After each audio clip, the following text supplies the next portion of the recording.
A história tá cheia de fracassos militares, né? Mas poucos são tão impressionantes quanto o da Quinta Cruzada. É a história de um plano que parecia brilhante, de uma vitória que estava praticamente garantida e que no fim se transformou num desastre completo.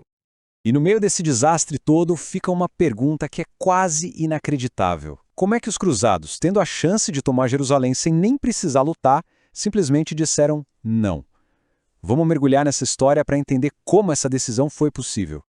Bem, tudo começa depois daquela desastrosa Quarta Cruzada. Aquela que, em vez de ir para a Terra Santa, acabou saqueando uma cidade cristã, Constantinopla. O Papa Inocêncio III sabia que precisava de uma abordagem completamente nova. E que baita mudança de estratégia. A inspiração veio de uma ideia antiga do Ricardo Coração de Leão. Em vez de atacar direto no Levante, o plano agora era golpear o centro do poder do sultanato aiúbida, o Egito. A lógica era bem simples, na verdade. Se o Egito caísse, Jerusalém ficaria isolada, sem suprimentos, e seria a próxima a cair. De um lado, a gente tinha uma força enorme de cruzados vindo de toda a Europa, mais as poderosas ordens militares. Do outro, a dinastia aiúbida, liderada pelo sultão Al-Kamil, que era sobrinho do lendário Saladino. Mas aqui tem um ponto fundamental. A liderança dos cruzados estava dividida. Tinham o líder militar, o rei Jean de Brienne, e o representante do Papa, o cardeal Pelágios. Essa divisão ela vai se mostrar fatal. Então, em maio de 1218, o exército cruzado desembarca no Egito.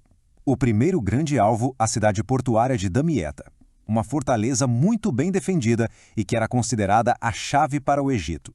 Se Damieta caísse, o caminho para o Cairo estaria livre.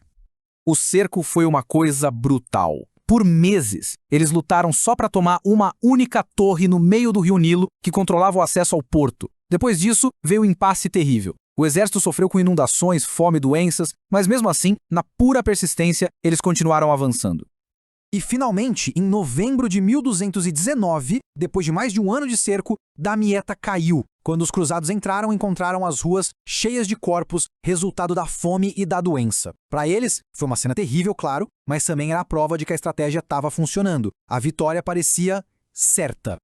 E foi aí que aconteceu algo totalmente inesperado. O sultão Al-Kamil, com medo da chegada de mais reforços cruzados e enfrentando uma crise de fome no próprio território, fez uma proposta de paz que chocou todo mundo. Olha só que proposta inacreditável. Al-Kamil ofereceu entregar Jerusalém, a maior parte da Palestina e uma trégua de 30 anos. Tudo que ele pedia em troca era Damieta de volta. Era literalmente o objetivo final da cruzada, servido numa bandeja de prata. E esse foi o momento que selou o destino de toda a campanha, porque essa oferta de paz simplesmente rachou o acampamento cruzado no meio, expondo aquela falha fatal na liderança deles. De um lado estava o rei Jean de Brienne, um líder militar pragmático. Ele argumentou que eles deveriam aceitar. Ora, o objetivo era Jerusalém e a oferta entregava exatamente isso. Mas do outro lado, o cardeal Pelágios, o representante do Papa, estava convencido de que a vitória total era questão de tempo. Para ele, o Egito era o verdadeiro prêmio, e recusar a oferta era um ato de fé. E numa decisão movida por uma certa arrogância e pela crença de que os reforços prometidos pelo imperador Frederico II garantiria uma vitória esmagadora, a facção do Pelágios venceu a discussão. Eles achavam que podiam tomar tudo, não só Jerusalém. E assim, a decisão foi tomada. A oferta de paz, a chance de recuperar Jerusalém sem derramar mais uma gota de sangue, foi simplesmente jogada fora.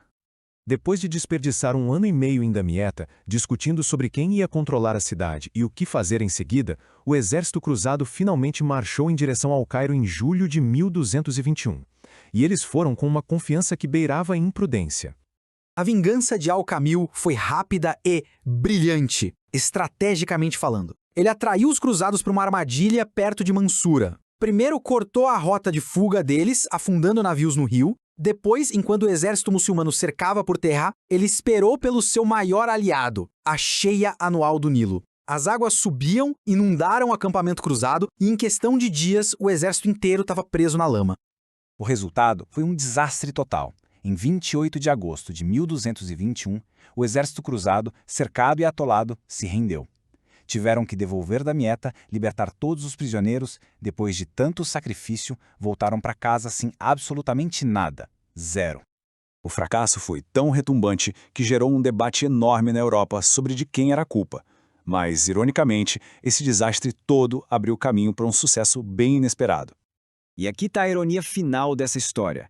A Sexta Cruzada foi liderada pelo imperador Frederico II, o mesmo cujos reforços o Pelágios tanto esperava. Mas o Frederico, talvez tendo aprendido com o fracasso anterior, conseguiu o controle de Jerusalém. Não com a guerra, mas com a diplomacia, negociando um tratado com o mesmo sultão Al-Kamil. Ele alcançou o objetivo usando o método exato que Pelágios tinha rejeitado. A história da Quinta Cruzada deixa pra gente uma pergunta fundamental. Ela mostra um momento em que a paz oferecia muito mais do que a guerra poderia garantir, mas a busca cega pela vitória total levou à derrota completa. É uma lição poderosa sobre orgulho, pragmatismo e sobre as escolhas que acabam definindo a história.